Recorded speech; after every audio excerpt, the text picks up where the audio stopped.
Bonjour à tous, bon réveil d'entrée, recevez nos voeux, les meilleurs pour cette nouvelle année qui s'ouvre à nous, qu'elle soit remplie de plein de merveilles. Et bienvenue sur Actu Matin dans ce numéro spécial campagne électorale pour les législatives. L'heure de vérité approche pour les candidats aux élections législatives. Ils sont en plein dans la dernière semaine de campagne. Vendredi à minuit, ce sera terminé. Candidats et médias seront astreints au silence jusqu'à la divulgation officielle des résultats du scrutin du dimanche 8 janvier. Ces derniers jours s'annoncent riches en prises de contact, en meetings et appels au vote, décryptage, analyse et commentaires des actions de terrain et probablement de ce qui occupera ces derniers jours de campagne. On se prononcera également sur le contenu des messages et on verra avec le plateau d'analystes la pertinence des débats radio-télévisés entre partis politiques sur initiative de la haute autorité de l'audiovisuel et de la communication. Devrait-on y voir un déterminant dans le choix de l'électeur? Parole aux débatteurs dans un instant. Merci d'être avec nous. Bienvenue sur Actu Matin. Campagne promotionnelle de fin d'année sur Canal 3. Prix sont en fête au cœur de ce mois de décembre. Pour toutes nos prestations, reportages, magazines, invités journal, émissions de toute nature et même politique, profitez d'une réduction allant jusqu'à 50%. Courez vite à notre service commercial pour toutes vos commandes de reportages, de magazines, émissions politiques pour profiter de notre campagne promotionnelle de fin d'année. Contact service commercial 69 17 99 99 95 74 29 23.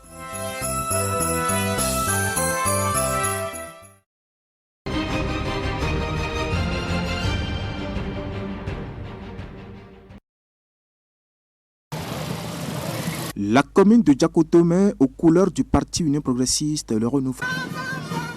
L'instant d'une journée, celle du samedi 31 janvier 2022, ces hommes et femmes ont arpenté les principales artères de la localité, scandant des slogans à la gloire des responsables de cette formation politique. Tout ceci est rythmé par une fanfare qui les accompagne.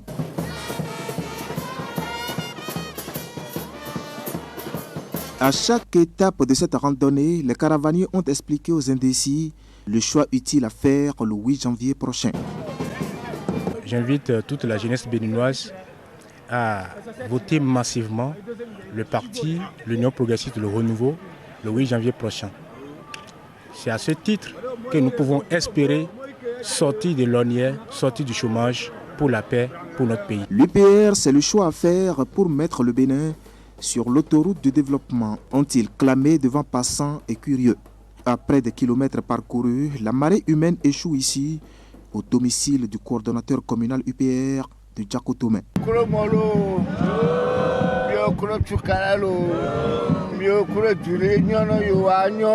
Ce dernier a préféré s'exprimer en langue locale pour mieux faire passer son message. 8 janvier là, il y a quoi aso lagbalo aso tu non de wedomio wa banu mi akome galolo non talon kono équipe à l'économie. Mouvement JDEC accompagne toujours ce parti.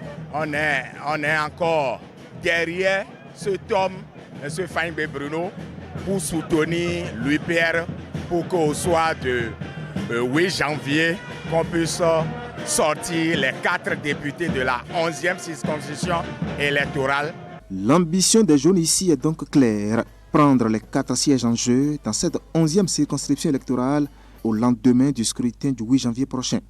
Une circonscription électorale qui regroupe les communes de Djakotomé, Aplahoué et Koulekame.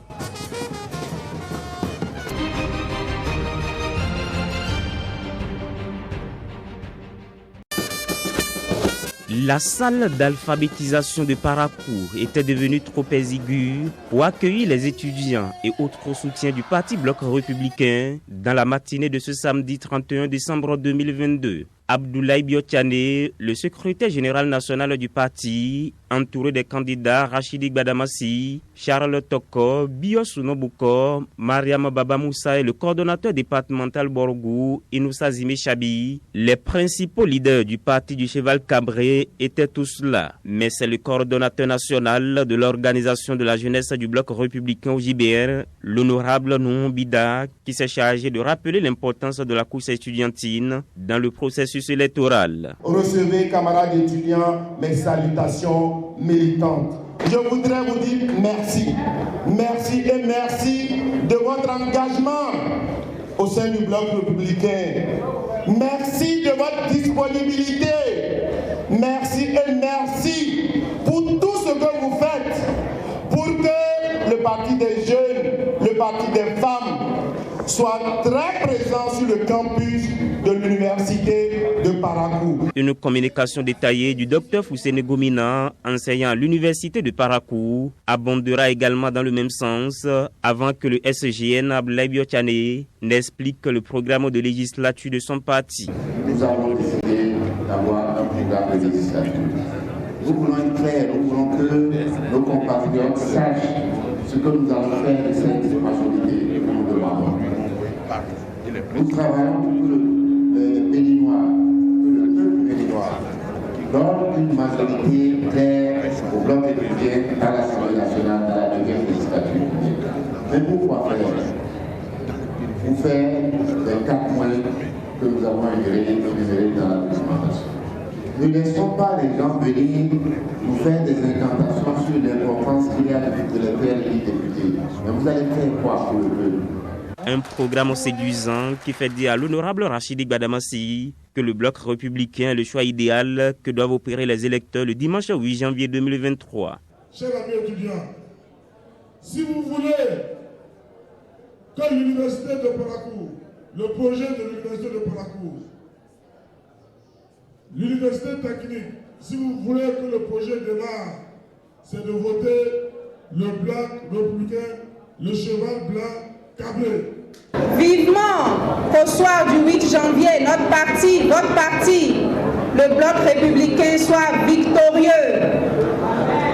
Conquis par le programme à eux présenté, les étudiants de l'université de Parakou ont promis porter leur choix sur le bloc républicain le 8 janvier prochain.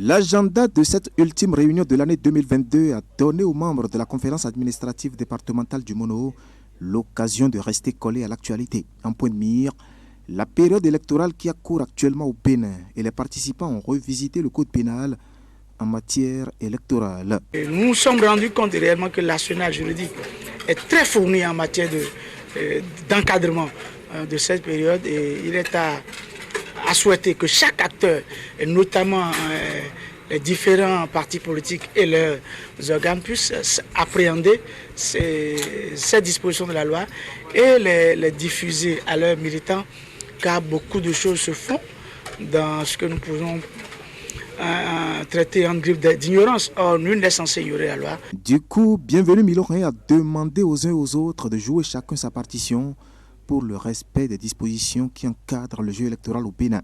Qu'il y a des droits fondamentaux. Ensuite, le baptême de feu à la CAD pour le directeur de l'ANES départementale de l'agence pénitentiaire du Bénin. Ce dernier a présenté à l'assistance les attributions de sa structure et ses missions. À exécuter le budget à votre programme. Enfin, place a été faite au point d'exécution des budgets de crédit alloués aux différentes directions départementales au 15 décembre 2022.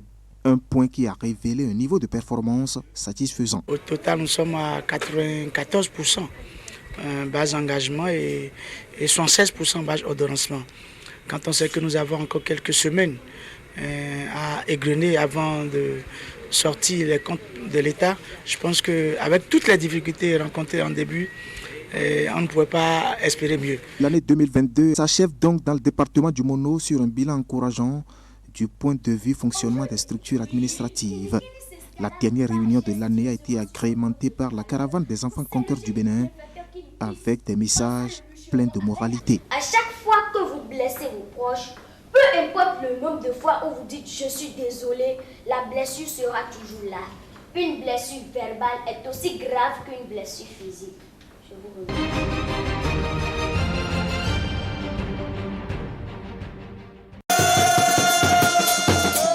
Dans les différentes rues de la cité des Pétoni, Nyoraï Atakora, ce samedi 31 décembre 2022, les éléments du 8e bataillon interarmes de Djougou, au son de la fanfare, ils ont entamé ce marathon devant les conduire au domicile des autorités politico-administratives, religieuses et garants de la tradition. C'est la retraite au flambeau qui annonce ici la célébration de l'année 2023.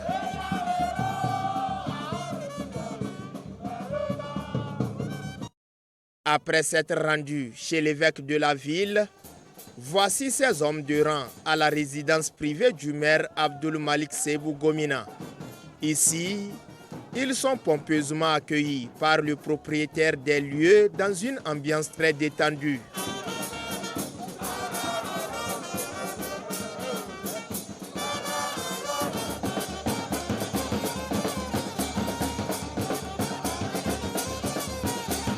Nous sommes en train de passer chez toutes les autorités de la ville pour vous présenter déjà les meilleurs vœux de bonnes et heureuses années.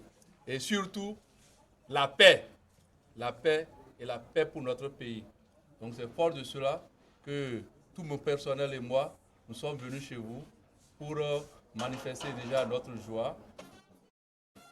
Pour le président du conseil communal de Djougou, l'heure est à la reconnaissance des sacrifices que consentent les forces de défense et de sécurité qui assurent la défense de l'intégrité du territoire national et la sécurité des personnes et des biens, parfois au prix de leur vie. Merci à toute l'équipe du 8e BIA. Merci aussi aux forces de sécurité. Vous avez veillé pendant 1 an pour que nous continuions pas à être debout. Certains d'entre vous ont même fait le sacrifice suprême pour que notre pays, le Bénin, puisse continuer pas à être debout et résister à ces individus sans foi ni loi qui nous veulent du mal. Grande demeurera la reconnaissance de la nation pour vous. Passé l'étape de la résidence privée du maire, les hommes en treillis vont sillonner les différentes artères de la ville avant de prendre d'assaut le grand carrefour de l'hôtel de ville pour démontrer leur talent artistique et culturel devant l'autorité communale ayant rallié les lieux et les populations massivement sorties pour vivre cet événement inédit.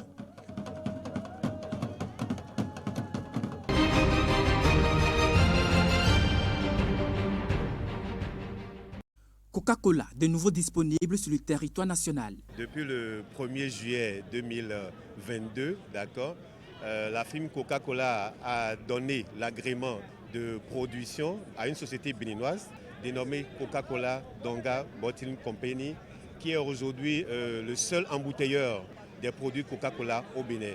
Et quand on parle des produits Coca-Cola, ce sont les boissons Fanta, Sprite et bien évidemment Coca-Cola. Le prix n'a pas changé. Les prix conseillés sont pour les PET 350 francs, le format 50 centilitres, d'accord.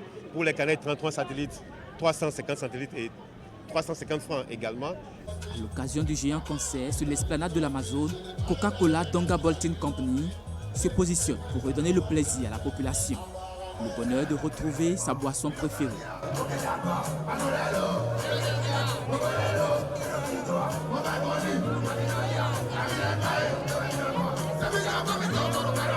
Coca-Cola c'est doux.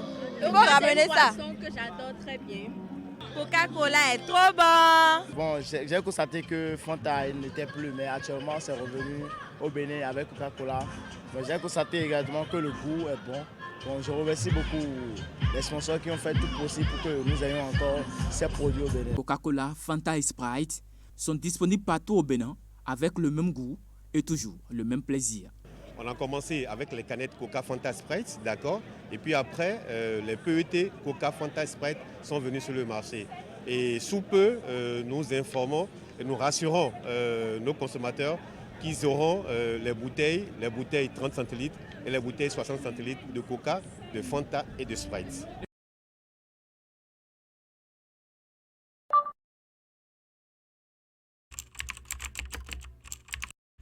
Votre chaîne Canal 3 Bénin à portée de main.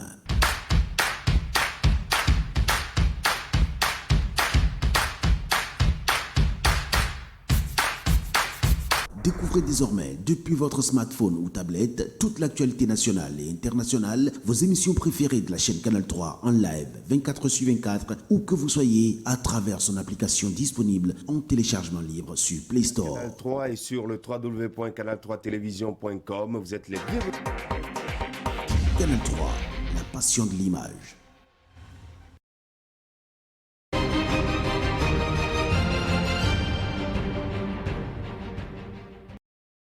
Voilà, le retour plateau et très rapidement nous allons parcourir les titres de la presse au réveil ce mardi 3 janvier 2023. D'abord on va dire bonjour à ceux qui sont en plateau déjà avec moi. Hakimi va nous rejoindre dans un instant. Herman, bonjour. Bonjour Christian Alijan. Bonne année. Merci. Et bonjour à vous. Le Francis Attalé. Bonne année.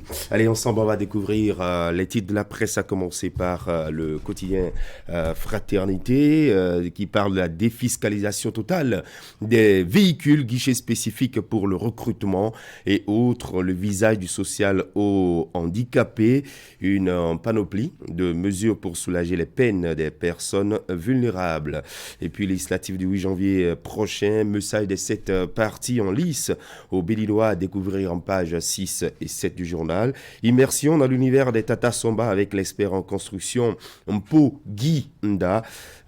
Tous les Tatas sont spirituels parce qu'en leur sein habitent les esprits des ancêtres. Ces propos sont à découvrir en page 4 du journal ce mardi. Le matinal législative du 8 janvier 2023, encore 4 jours pour convaincre les électeurs. Le journal vous propose également les messages de campagne des 7 partis politiques en lice. Et puis, mécanisme de contrôle de l'activité parlementaire. L'offre politique du MPL est publiée en page 11 du journal. Info Matin.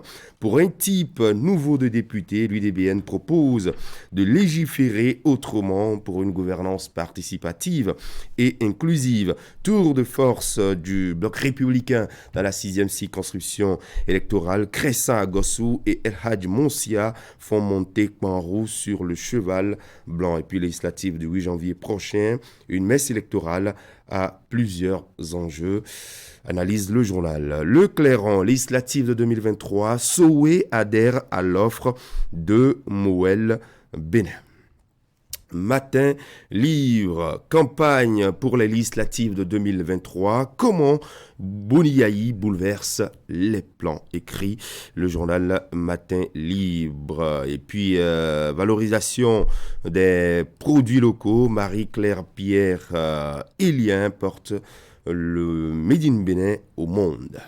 La Nation, législative du 8 janvier 2023, l'appel au respect des textes. Le journal vous propose également les messages des partis politiques. L'autre quotidien, la CEDEAO a déployé une mission d'observation électorale qui séjourne depuis quelques heures au Bénin, scrutin législatif du 8 janvier par rapport au scrutin du 8 janvier prochain. Et puis législative, soutien à Éric Rondeté, à Pomassé, à Goncamin veut faire comme Tchoumi, écrit le journal. Et puis législative du 8 janvier, la localité de Sowe adhère à l'offre de Moël Bénin. Le Grand Matin, inclusion sociale au Bénin, les mesures du gouvernement en faveur des porteurs de handicap, les vœux du chef de l'État et son engagement pour le bien-être des Béninois. Et puis le quotidien L'Indépendant, Relations internationales, Patrice Talon se dit satisfait de la coopération entre le Bénin et puis la Chine. On va boucler avec la tribune de la capitale, crise au sein de la commission des arbitres au Bénin. Le président Mathurin de Chacus démêle les chevaux. Voilà ce qu'on peut retenir de l'actualité au Bénin. Au réveil ce matin, Hakimé Oussili, bonjour. Christian Adandédian, bonjour mesdames, messieurs, bien bonjour. Nous espérons que vous avez passé de très belles fêtes. Bonjour, Francis Attali. Bonjour, monsieur Hakimé. Voilà. Bienvenue en plateau, nos discussions s'ouvrent à partir de cet instant pendant qu'il sonne 8h24. Vous l'avez constaté à travers la revue des titres déjà. On parle de l'actualité électorale. Les partis politiques ont encore ce mardi, demain mercredi, le jeudi, et puis le vendredi à minuit pour battre campagne et rallier à leur cause les électeurs, surtout les indécis, ceux-là qui n'ont pas encore opéré un choix. L'actualité de la campagne électorale, devrait-on parler de fortunes diverses pour les partis politiques en lice au regard des discours entretenus et de la stratégie déployée par chaque acteur politique, notamment candidat à cette élection législative. Hakimé. Je voudrais d'abord, certainement que vous l'avez déjà fait, sacrifier à la tradition de présentation des vœux en cette nouvelle année. C'est vrai qu'au lendemain des vacances assourdissants du 31, du 1er, il y a eu, je dirais quoi, le break du 2, et nous voici le 3 beaucoup plus requinqué sur le plateau d'Actu Matin. Dit meilleure année 2023 à nos très chers amis téléspectateurs qui éprouvent du plaisir à nous suivre tous les matins quand ils sonnent 7h pile, bien entendu. Avec un petit décalage en cette période de campagne électorale. Bon, la tradition c'est 7h. Bon, 8h c'est depuis que la campagne électorale médiatique a commencé. Leur souhaiter bonne et heureuse année 2023. Je crois que les souhaits ne se résument qu'en santé, parce que je crois que tout concourt vers une bonne santé, puis le reste va s'en suivre librement. Et parce que quand on a la santé, c'est qu'on se bat au quotidien pour sa pitance, c'est qu'on se bat au quotidien pour servir, c'est qu'on se bat au quotidien pour que, bien évidemment, au soir, je dirais, de votre rappel à Dieu, qu'on puisse positivement parler de vous. Travaillons à ce qu'après nous et bien la postérité nous reconnaisse d'être passés sur cette terre. Et donc quand on le dit, c'est qu'il y a bien d'ingrédients qui passent par là. Tout finit par finir, comme j'aime souvent le dire, et parce que tout finit par finir, il faut travailler à ce que véritablement le vivre ensemble soit la chose la mieux partagée, qu'on ait un peu d'amour pour le voisin d'à côté ou l'ami d'à côté, bien entendu, avoir le regard et savoir partager. Et quand on sait partager, c'est qu'on sait pardonner. Parce qu'au-delà de tout, le pardon reste, je dirais, un élément fondamental dans l'existence humaine. Savoir pardonner, c'est savoir se taire. Savoir pardonner, c'est quand on sait qu'on peut aller au-delà, mais qu'on ne va pas au-delà. Donc, en gros, beaucoup de santé à notre chers amis téléspectateurs, beaucoup de santé à nos familles respectives, qui acceptent de nous voir quitter les maisons très tôt pour être sur le plateau d'Actu Matin. Et beaucoup de santé à tous ceux qui investissent dans la presse. Pour l'instant, c'est ce que nous avons embrassé, c'est dedans que nous y sommes, qu'ils aient beaucoup de santé et que nous ayons nous maintenant assez d'inspiration pour bien évidemment servir nos très chers amis téléspectateurs. Voilà. Je pense que vous embouchez la trompette d'Hakimé Oussili et je pense que tout ce qu'il a dit, vous vous retrouvez là-dedans. Oui, je crois évidemment qu'à la suite de Hakimé, je voudrais simplement préciser que la santé, c'est un bien, c'est un trésor. Vous savez que vous avez beau être multimilliardaire, le manque de santé vous empêche d'en jouir. Oui. Donc les vœux qu'on peut formuler doivent être axés essentiellement sur la santé, qui est en fait une bénédiction, au-delà de tout. Et après ça, il faut aussi avouer qu'on doit souhaiter, en cette période électorale, pour le Bénin et pour les citoyens béninois en général, que Dieu nous apporte son assistance et sa guidance pour que nous puissions préserver notamment la paix sociale, mais aussi garantir la stabilité de nos institutions, pour que nous continuions à être des modèles. La marche est en marche, puisque dans une démocratie normale, il faut bien qu'on aille au renouvellement du personnel. Et vous savez que sous peu, je crois qu'à l'issue du vote du 8 janvier prochain, nous aurons la chance de renouveler notre Parlement. Dans quelle proportion, on ne saurait le dire, mais nous verrons que désormais de nouveaux acteurs viendront pour requinquer, donner du sang neuf à notre démocratie. Ce sont en fait les élections organisées à bonne date et l'alternance en fait qui sont les mamelles nourricières des démocraties. Et il est souhaitable que le Bénin continue parce que ça fait un moment que nous sommes en train d'organiser des élections pacifiques. Il faut que c'est une tradition et nous devons continuer à préserver cette tradition de sorte que nous continuons et restions des modèles. Voilà. Merci.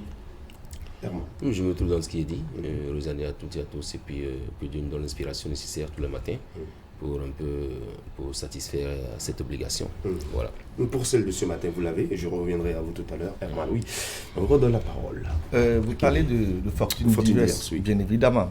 C'est clair que dans nos élaborations courant l'année dernière, Christian Dandédian mettait l'accent sur le fait que c'est l'occasion pour les différents partis politiques de vendre leur offre aux militants, sympathisants, aux indécis, ralliés à leur cause. Donc ces derniers est beaucoup plus rassurés ceux et celles qui embouchent la trompette, je dirais, de l'idéal de leurs différentes formations politiques. Donc nous sommes bien évidemment dans cette période où chacun va vendre son offre. Les populations l'apprécient telle qu'elles pensent beaucoup l'apprécier.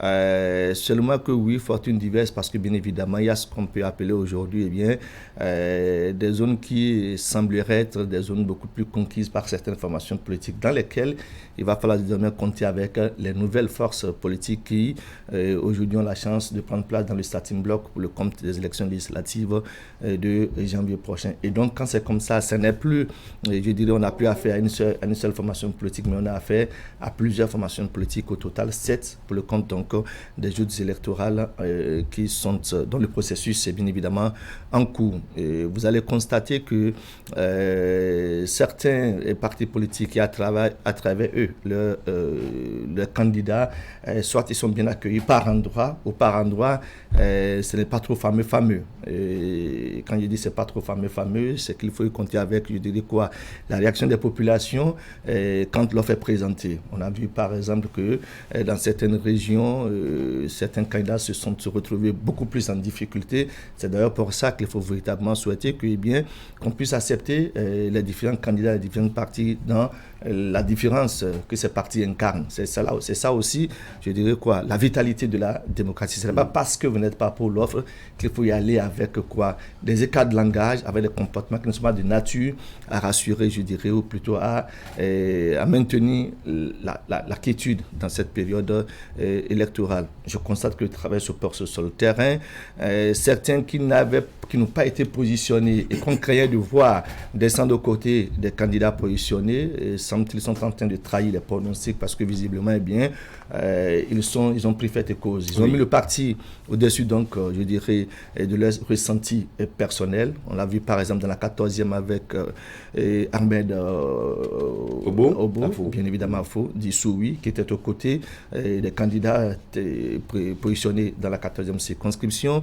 On a vu également sur des comptes rendus à nous proposer, certains qui espéraient être proposés, qui n'ont pas été proposés, mais qui continuent à battre campagne au côté. C'est-à-dire qu'il y a eu un travail de fond qui a été fait à un moment donné. Exactement. On a vu aussi par endroit, je crois que je l'ai lu ce matin dans le quotidien Fraternité, certaines organisations de la société civile qui ont doublé, je dirais, l'offre présentée par certaines formations politiques, notamment Chantal Ahi avec le BR dans la 16e circonscription électorale, ainsi de suite. Ça veut dire que les offres, selon que c'est des offres de qualité, sont adoubées. Seulement, comme je l'ai dit, il va falloir que les populations comprennent que c'est la période où on prend les offres. Si l'offre vous sied, vous y allez avec, et donc le 8 janvier prochain, vous l'exprimez à travers les urnes. Si vous n'êtes pas d'accord, vous attendez tout le 8 janvier pour exprimer votre mécontentement, en choisissant celui pour qui vous estimez que la possibilité sera donnée pour vous représenter à l'Assemblée nationale. En gros, période intéressante de campagne. Je crois qu'il n'y a pas encore de débordement majeur au point d'en avoir à nous inquiéter. On va souhaiter que les derniers jours, puisque nous sommes aujourd'hui le mardi, mercredi, jeudi et puis vendredi, que la grosse artillerie, si elle n'est pas encore sortie, qu'elle sorte pour le bonheur des populations. Nous avons vu des acteurs, je dirais acteurs politiques à certains niveaux, qui s'impliquent davantage désormais dans la campagne électorale à travers des messages de présentation de vœux, un peu comme nous avons vu l'ancien président Boli Yahi également battre campagne comme il le peut pour les démocrates. Ça fait partie également des fortunes diverses dont nous parlons, Herman.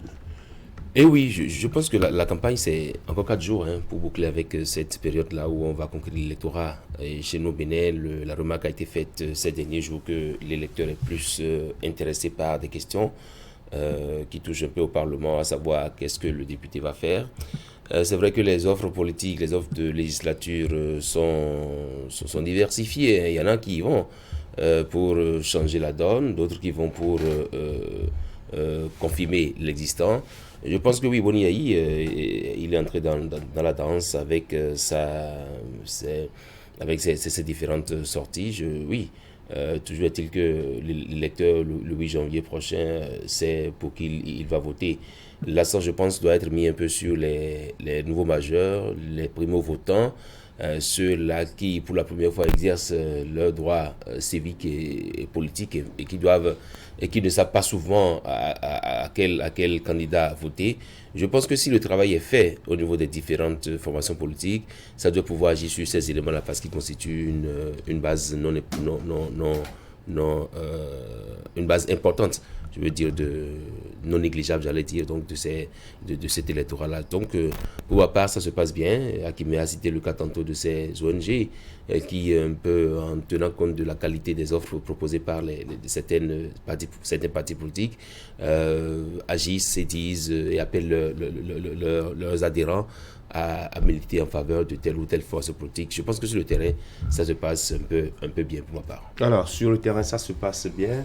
À travers les médias, c'est pareil. Et là, je vous emmène vous prononcer un peu sur la parole au candidat. Mais au-delà de cette parole au candidat, nous avons quand même vu cette initiative de la Haute Autorité de l'Audiovisuel et de la Communication en invitant les différentes formations politiques sur un plateau de débat sur des thématiques spécifiques. Est-ce que vous pensez que ce débat est le bienvenu et est-ce que ce débat qui est organisé reste un déterminant dans le choix de l'électeur le 8 janvier prochain? Je crois que tous les canaux sont importants pour pouvoir transmettre l'information puisque l'électorat béninois a besoin d'avoir des informations pour pouvoir se déterminer par rapport à tel ou tel autre parti. Le débat qui se fait actuellement est l'expression de la maturité de la démocratie. Vous savez qu'on n'a presque jamais vu ça. Ce que nous voyons, c'est quand, à l'occasion des présidentielles, les candidats qui sortent pour la dernière compétition s'affrontent.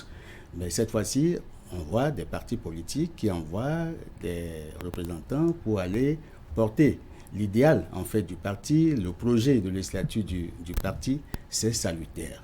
Et il est souhaitable que nous puissions continuer à pérenniser cette nouvelle donne qui entre dans les mœurs politiques du Bénin. Bon, ceci étant, je voudrais faire constater en fait que la campagne se déroule très bien, puisque en fait c'est la bataille des idées qui se mène sur le terrain. Nous n'avions pas encore assisté à des confrontations explosives. C'est vrai qu'il y a eu des pics, et je crois qu'en toute démocratie, en toute campagne, il faut des pics. Ça vient tantôt des démocrates, tantôt c'est de l'Union progressiste de renouveau. Bon, bref, je crois qu'il est peut-être à souhaiter que les responsables de ces divers partis fassent preuve de retenue pour ne pas aller à des mesures, parce que nous devons combattre là des mesures. On sait quand c'est bon, mais on ne sait pas quand est-ce qu'un mot mal placé peut engendrer en fait l'étincelle regrettable. Ce que j'ai constaté aussi, c'est qu'il y a des révélements spectaculaires après quelques jours de campagne. Je n'ai pas compris. Or, vous savez évidemment que nous devons travailler de sorte. Les réformes qui ont été actées par le vote des lois devraient conduire progressivement à corriger les travers de notre démocratie, notamment le mal transhumant. Entre autres travers qu'on combattait, c'était la création anarchique des partis politiques, c'était l'hyperpuissance de l'argent, ce qu'on appelle l'action corrosive de l'argent sur la scène politique, et puis le mal transhumant qui est demeuré.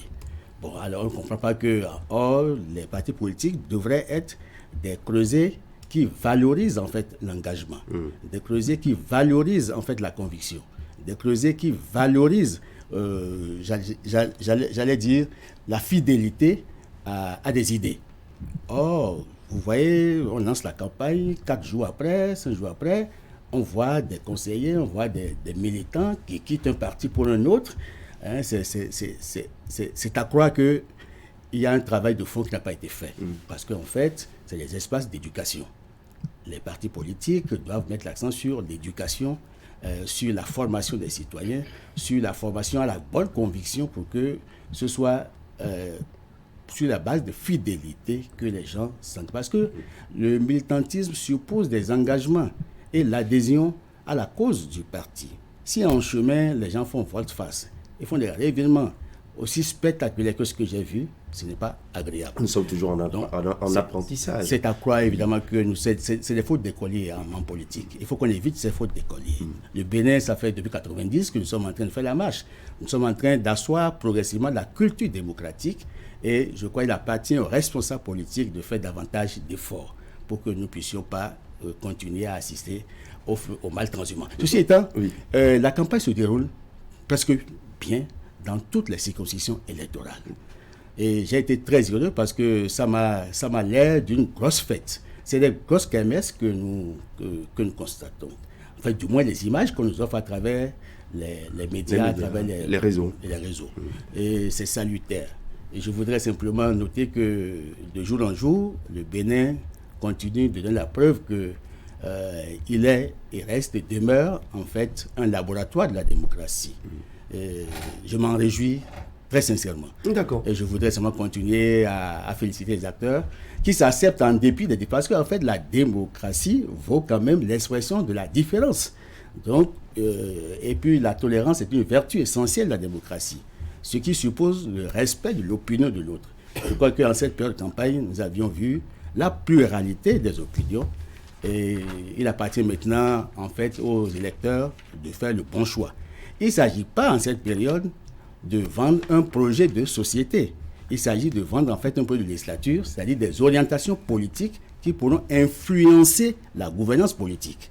Puisque rien ne peut se faire sans l'accord, sans l'exécutif. Parce qu'il appartiendra, après tout, à l'exécutif, comme je l'ai souligné dans mes interventions précédentes, de promulguer les lois ou de demander une relecture des lois. Dédiée aux acteurs politiques qui seront au Parlement. Oui. Vous demandez si les débats radio-télévisés peuvent avoir ou peuvent être indéterminés dans le choix des électeurs. La question est peut-être pertinente, seulement qu'en tenant compte de la sociologie politique de notre pays, c'est qu'on a l'impression que ça ne pèsera peut-être pas trop lourd. Je dis peut-être pas trop lourd, au regard de ce que, bien évidemment, les populations en ce moment, et d'ailleurs les partis politiques l'ont d'ailleurs bien compris, je crois que pendant que le débat télévisé est en cours, donc enregistré et passé en direct, c'est que les mêmes partis politiques, les mêmes candidats occupent les populations. Je me demande quel est le temps dont disposent ces populations, peut-être de certains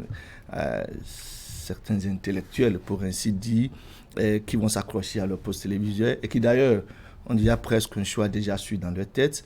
En dehors de cela, la grande masse, je ne sais pas si cette grande masse est vraiment scotchée devant les postes téléviseurs pendant que le débat a cours. C'est une question que je me pose, peut-être que je n'ai pas des éléments d'appréciation, mais j'ai l'impression que l'audimat en ce moment n'est pas aussi d'un certain nombre et que la grande masse est occupée soit à faire autre chose, soit à entendre encore les mêmes partis politiques venir vers elle, je parle des populations, pour davantage leur vendre leur offre de législature. Et donc, je veux peut-être saluer cette initiative de débat, parce que oui, bien évidemment, on n'en avait pas été habitué, du moins pour le compte des législatives. Vous constatez que ça fait 7 partis politiques avec deux confrères qui animent le débat, chacun un nombre de minutes. Quand c'est terminé, vous êtes sur le plateau, vous regardez jusqu'à ce que le débat prenne fin. Quand vous avez su utiliser votre temps de parole, c'est que vous êtes certainement présent pour répondre à d'autres questions, parce que dès que la question est posée, il n'y a pas de relance, vous répondez stop et puis le deuxième parti répond la pardon.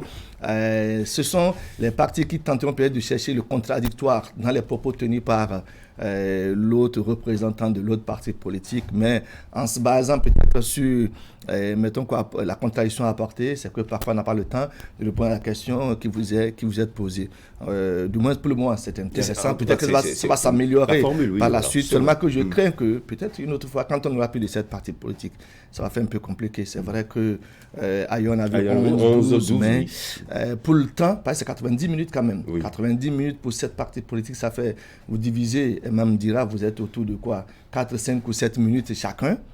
Sur le débat. Je pense que la moyenne c'était 12 minutes. 12 minutes, 12 voilà. minutes Donc en fait, parti politique. 12 minutes, c'est même 12 minutes. Voilà. Et il y a certains, en tout cas pour le débat que j'ai présenté la dernière fois, un parti qui, au bout de la 3e question, a déjà totalement épuisé ces 12 minutes et est resté là, observer. C'est pour ça que je me dis que pour moi, ce n'est pas évident que ce soit un déterminant, mais ça me permet d'entendre, je dirais, les partis politiques qui, à travers eux, leurs représentants, venus vendre véritablement il y a quand même quelque chose. Savoir si, entre-temps, eux-mêmes, ils sont convaincus de ce qu'ils veulent proposer aux amis et aux populations. Oui, Herman. Je pense que l'organisation de ce débat est une bonne expérience pour la démocratie béninoise. C'est vrai qu'on l'a vécu lors des communales, avec les partis politiques qui étaient représentés toujours à l'OETB pour des débats.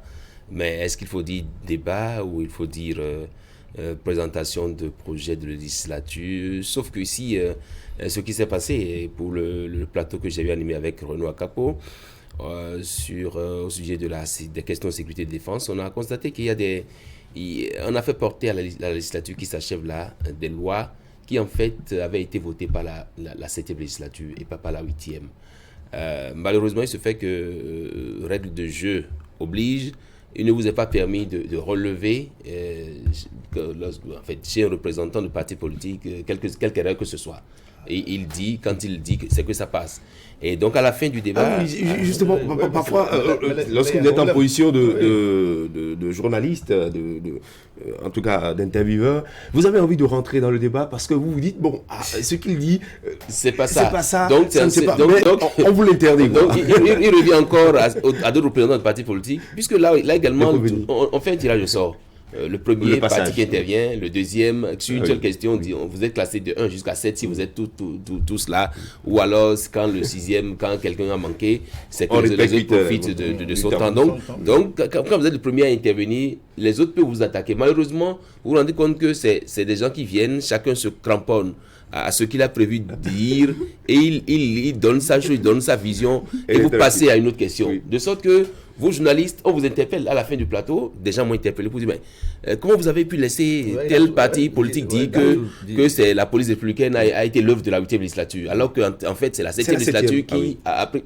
J'ai dit mais non, en tant que je n'étais pas journaliste ce jour-là, j'étais juste celui qui donne la parole et qui devait se contenter de boire cette parole-là et de passer la parole. Donc c'est un peu ça, donc c'est à cela qu'on dit, et c'est ça corrigé parce que justement il faut quand même qu'on puisse avoir le temps de dire dans la désinformation. Dans la désinformation, et donc c'est en cela que ça peut être déterminant dans le choix. Quand quelqu'un a affirmé des choses gratuites, a fait des affirmations gratuites, ça peut faire penser que ceux qui ont fini ce parlement-là, c'est eux qui ont fait ci, c'est eux qui ont fait ça, c'est eux, alors qu'en réalité, il ne s'agit pas de leur faire porter la stabilité, mais de faire porter la stabilité à la 7e législature et donc de constater que ils ont fait du bon boulot. 117 lois votées, je pense que c'est pas peu. C'est énorme, oui.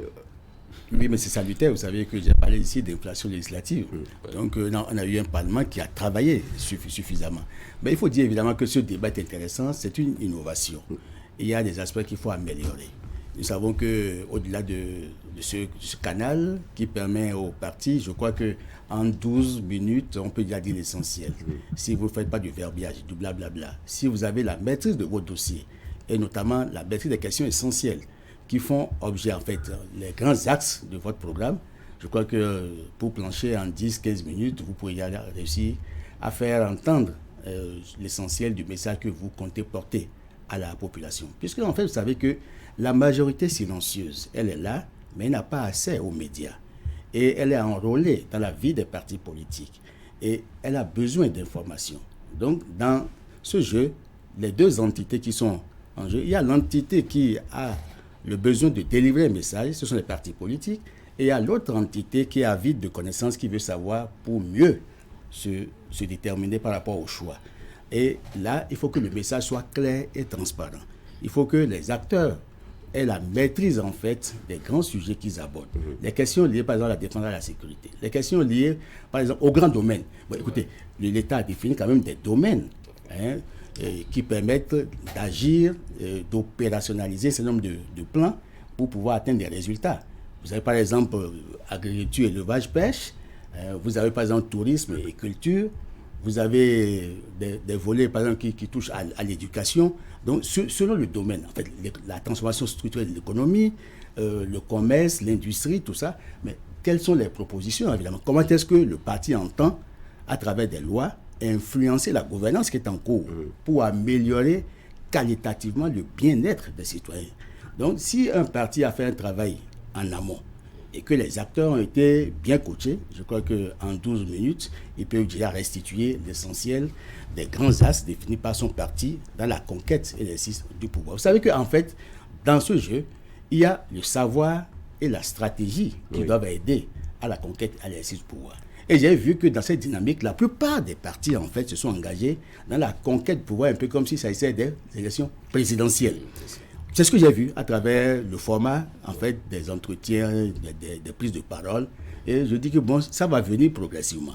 Il y a heureux qu'ils aient beaucoup de choses à dire sur la gouvernance, mais il y a aussi que les partis qui accompagnent le chef de l'État sont en train de surfer, et ce qui est normal, sur les grandes réalisations, en fait, du président Patrice Talon, mais qui sont visibles et qui forcément peuvent être un fonds de commerce. La sortie insidieuse du président Boni Yayi peut être source d'interprétations diverses. Vous savez évidemment que je croyais qu'il allait agir discrètement mais efficacement aux côtés des démocrates. Parce que qu'on le veuille ou non, aujourd'hui, c'est un secret polichinelle. On peut dire ubi et orbi que Boni Yayi est en campagne. Mais pourquoi en fait? Vous savez que depuis que le vice-président a déclaré que c'est Boni Yayi qui a payé la caution, c'était clair que c'est un appel à Boni Yayi pour qu'ils viennent de temps en temps accompagner les démocrates, qui sont en train de faire le premier exercice depuis 2016. Donc pour eux, il s'agit de tout faire pour aller siéger au Parlement, car pour eux, le Parlement servira forcément de corriger un certain nombre de choses. Vous avez suivi l'intervention, par exemple, de Nadine Okumaso.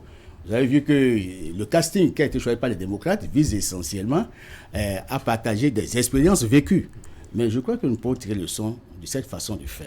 Oui, les démocrates sont dans une dynamique, et dans une démocratie normale, il faut bien qu'il y ait des voix qui portent la contradiction, mais il faut aussi que les gens sachent raison garder. J'ai entendu, par exemple, certains acteurs, je ne vais pas les nommer ici parce que nous sommes sur un plateau de télévision, qui ont dit, mais comment est-ce qu'il faut laisser ceux qui ont le feu venir embraser le pays? Non, la lumière peut servir aussi à étudier. Justement. Les enfants peuvent apprendre avec la lumière. La lumière, l'énergie électrique, c'est un axe important pour le chef de l'État. C'est un intrant de développement. Donc ça dépend du regard, de la posture que nous avions en appréciant les faits. Par contre, on a vu d'autres qui disent qui tirent à boulet rouge sur la gouvernance, un peu comme si ils font preuve d'une myopie consciencieuse ou d'une ignorance sereine. Je crois qu'il est clair que quand quelqu'un fait des efforts, il faut d'abord lui reconnaître les efforts qu'il a faits, maintenant relever les faiblesses. Dans une dynamique d'analyse, on voit les forces, les faiblesses, les opportunités, les menaces. Oui. Et ça qui permet évidemment de faire des perspectives. Et si on veut se positionner comme de grands leaders, le Bénin n'est pas un petit pays. Nous sommes quartier latin, nous fûmes quartier latin. Nous avions vacillé, on a tenté de nous faire croire que nous étions quartier chrétien. Or, le chrétienisme, c'est une maladie. Oui. Mais nous sommes en train de nous repositionner comme des leaders, une grosse machine pour la France. Je constate que Francis dans le politiquement réel est correct. Non, ce n'est pas évident que nous ayons ça. La période, d'ailleurs, ne nous amènera pas à espérer que certains, je dirais quoi, aient la sagacité de pouvoir démêler le chevaux, tel que vous le dites, genre, la gouvernance reste la gouvernance, quand c'est pas bien fait, on relève et puis on fait des propositions. Non, pendant qu'ils y sont, c'est qu'ils se disent que, bien, ils vont avec toutes les armes. C'est pour ça que dans ma première prise de parole, je disais qu'il faut travailler à ce que les différents acteurs sur le terrain n'aille pas au-delà de au-delà, je dirais, du juste milieu, bien évidemment. Pour éviter, on ne va pas trop tirer sur la corde. Mais par exemple, que les démocrates bombent le torse avec Boni Yayi, si pour eux c'est un argument, eh bien le 8 janvier prochain, au soir, on saura si ça a vraiment pesé dans la balance. Parce que pour l'instant, ils n'ont peut-être pas une gouvernance à avancer.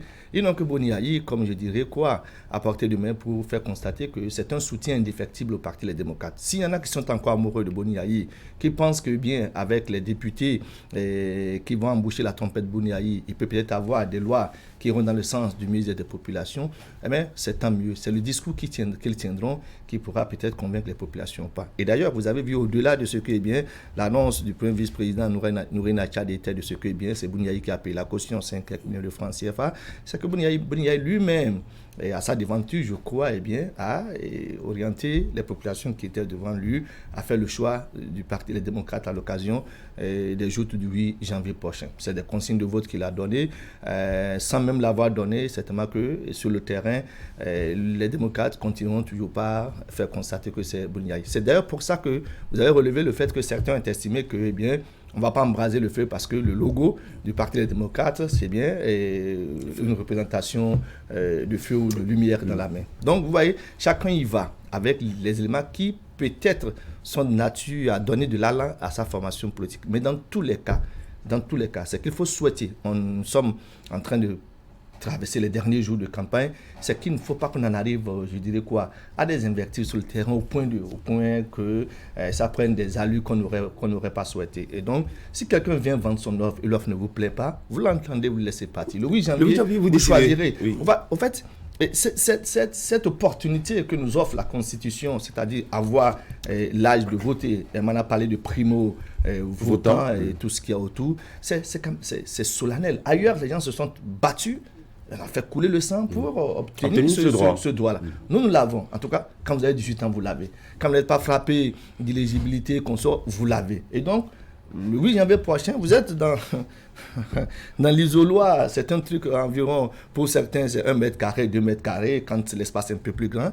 Et vous décidez de qui c'est qui va conduire les destinées de votre pays, du moins ceux qui vont légiférer en votre faveur ou pas, pour votre mieux-être le 8 janvier prochain. Donc, c'est une occasion solennelle. Souhaitons que, comme je l'ai dit, que les choses se passent dans les règles de l'art. On va toujours retrouver ces éléments dont parle Francis Lojata demain. Eh bien, on ne va pas espérer que ça ne se passe pas comme ça. On va juste souhaiter qu'il n'y ait pas de grabus. Voilà.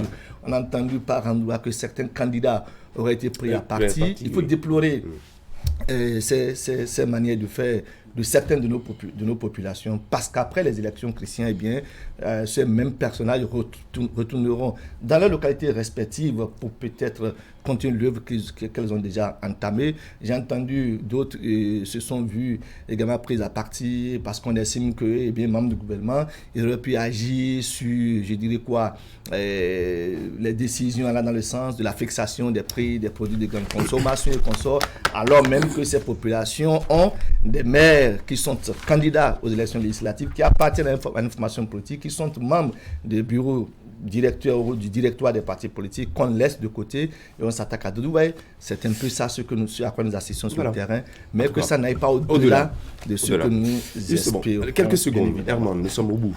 Oui, que ça n'aille pas au-delà, c'est déjà ce que nous faisons comme mission sur ce plateau, c'est d'éclairer l'opinion des populations, des électeurs en général sur ce que fait le rôle du Parlement, le contrôle de l'action gouvernementale, le vote des lois. Les pères de la démocratie même ont parlé de séparation de pouvoir, mais pas de séparation nette entre les pouvoirs, parce qu'on parle d'interdépendance, de sorte qu'aujourd'hui, quand vous êtes au Parlement et que le Parlement a voté des lois, il faut forcément l'aval du gouvernement pour que ça puisse passer. Et donc ça ne sert à rien de faire croire aux gens que oui, qu'on veut avoir un Parlement, c'est pas un Parlement de force, un Parlement qui fait sortir les muscles, non pas du tout. Il faut que dans une certaine interdépendance, que le pouvoir puisse contrôler le pouvoir en faisant en sorte que le pays avance et que ce soit le leitmotiv de chacun de nous sur ce plateau. Merci Herman, merci à vous Akimé, merci à vous Loge. Nous espérons le tchoumi de la 5e circonscription électorale. Un peu comme nous l'avons lu ce matin. Maintenant dans ça là aussi, il faut qu'on revienne un peu sur le rôle des différents, les membres de poste de vote. Oui, demain. Voilà, pour savoir quel peut être qui d'ailleurs sont en train d'être formés. Du côté de la Cour constitutionnelle également, il y a un travail de formation qui se fait. Merci beaucoup, cher monsieur. Très bonne journée du mardi. Chez vous, c'était Actu Matin. Merci de votre attention. Eh bien, nous allons boucler avec la revue de presse d'Assio Kanya Siobo qui revient sur l'essentiel de l'actualité. Portez-vous bien, gardez le sourire. Au revoir.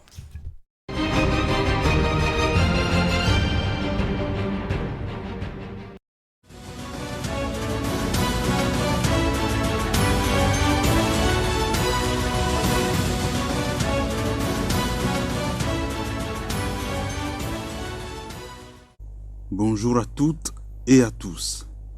Dans sa publication du jour, le Grand Matin s'intéresse aux mesures du gouvernement en faveur des porteurs de handicap et informe que le président Talon annonce qu'en ce qui concerne les moyens de déplacement des véhicules adaptés à la situation des porteurs de handicap, les mesures qui entreront bientôt en vigueur sont la défiscalisation totale de tous les véhicules permettant aux personnes à mobilité réduite de circuler librement, la défiscalisation totale de tout ce qui est appareillage et équipement pour leur faciliter la vie.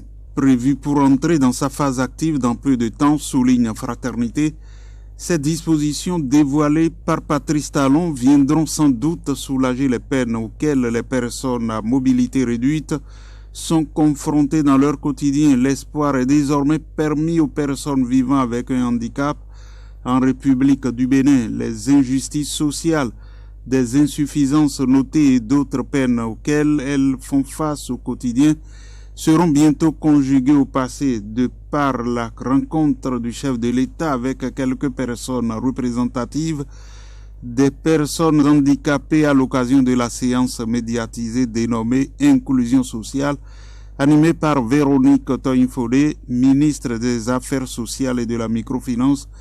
Nul doute que les concitoyens ne bénéficiant pas de toutes leurs aptitudes puissent pousser un ouf. Et puis, à quelques jours de la tenue des élections législatives, la campagne s'intensifie sur le terrain, soulignent plusieurs journaux. Le matinal d'écrire que, passé l'euphorie des fêtes de fin d'année, les partis politiques en compétition ont renoué avec la campagne électorale qui a démarré depuis le 23 décembre 2022. Pas question de perdre du temps ou de laisser le champ libre à l'adversaire. En fonction des circonstances électorales, les trois formations politiques les plus en vue sont l'Union progressiste, le Renouveau, le Bloc républicain et le Parti les démocrates. Tandis que les deux premiers se marquent à la culotte avec l'ambition clairement affichée du Bloc républicain de prendre l'ascendance sur l'Union progressiste, le Renouveau, le Parti les démocrates a opté pour une campagne plus discrète. Le mot d'ordre consiste à ratisser large dans le silence pour bousculer au soir du 8 janvier 2023 les certitudes établies au niveau des deux grandes formations politiques de la mouvance présidentielle. Sur le terrain, notre Fraternité, le tandem Tchanek-Bian rassure les électeurs de Bembereke. Avec les populations, il a été question des enjeux des prochaines législatives pour le Bloc républicain et des stratégies pour les gagner. En tout état de cause, la campagne de proximité menée par les leaders du Bloc républicain dans la 7e circonscription électorale ne peut ne pas porter ses fruits, vu l'engagement des militantes et militants à la base, chaque fois que les leaders de ce parti décident d'aller vers eux. Pendant ce temps, révèle l'autre quotidien, la communauté économique des États de l'Afrique de l'Ouest déploiera au Bénin une mission d'observation dans le cadre des législatives du 8 janvier. Composée de 4 membres, cette mission sera conduite par l'ancien président par intérim de la République de Guinée-Bissau, Raimundo Pereira. 6 600 572 électeurs sont attendus dans 17 749 postes de vote pour élire 109 députés pour le compte de la 9e législature, rappelle le journal. En sport, le confrère de la matinée rapporte au sujet des menaces de boycott de la Ligue Pro que les arbitres ravalent leurs décisions et présentent des excuses au comité exécutif de la FBF. En croire le journal, le président de la fédération, Mathurin de Chacus, s'est servi du bâton et de la carotte pour favorablement trancher le dossier. La rencontre de vérité entre le comité exécutif de la FBF et les arbitres a eu le mérite de calmer les ardeurs. À l'issue de ces échanges fructueux, fait de mea culpa, la motivation de boycott du championnat par les arbitres et publiée sur les réseaux sociaux a été raccrochée, comme le souligne le journal. Merci d'être resté à l'écoute.